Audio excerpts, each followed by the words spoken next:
त्रासदी हुई है इस क्षेत्र में। दरिया ब्यास की मार के नीचे आए हैं ये लोग।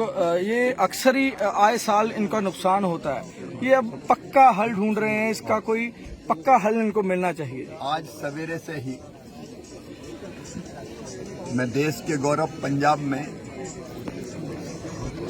बाढ़ की तबाही देख रहा हूं। यहाँ सुल्तानपुर लोधी में रात में आ पाया हूं और व्यास नदी के पानी के कारण यहाँ भी भारी तबाही हुई है। किसानों की फसलें डूबी हुई है। गन्ना हो, धान हो,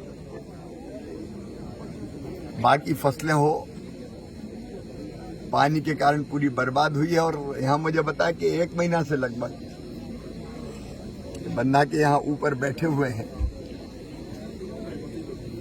संकट की इस घड़ी में हम अपने सभी पंजाब के भाई बहन जो बाढ़ से प्रभावित हैं उनके साथ खड़े हैं। प्रधानमंत्री जी का भी यही संदेश है कि पूरी ताकत से पंजाब की जनता की तकलीफ दूर करने में कोई कसर नहीं छोड़ेंगे।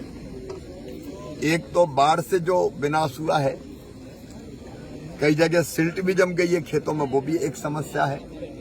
लेकिन यहाँ 2 नई चीजें और हमारे भाई बहनों ने बताई है। एक तो यहाँ शत्रु संपत्ति के ऊपर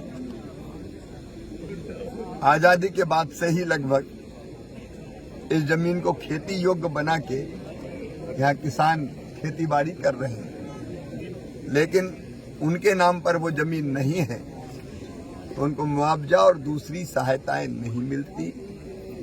इसको हम लोग गंभीरता से लेके क्या सॉल्यूशन निकल सकता है उस दिशा में कदम उठाएंगे। और दूसरे, हर साल ये संकट यहाँ व्यास नदी में जब पानी बढ़ता है तो आता है, तो इसके परमानेंट सॉल्यूशन की बात हमारे भाइयों ने, साथियों ने की। हम चर्चा करके राज्य सरकार के साथ भी बात करेंगे, क्योंकि कई चीजें ऐसी जिसका परमानेंट सॉल्यूशन स्टेट गवर्नमेंट को खोजना पड़ता है। केंद्र का जो सहयोग होगा हम करेंगे।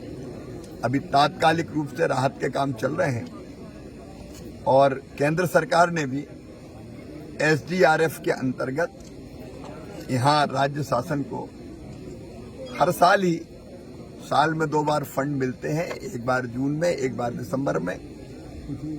वो पैसा भी आया हुआ है, लेकिन क्षति के आकलन के बाद, क्योंकि 2 केंद्रीय टीमें आई है जो हर दृष्टि से क्या नुकसान हुआ उसका आकलन करेगी, फिर अपना प्रतिवेदन प्रस्तुत करेगी।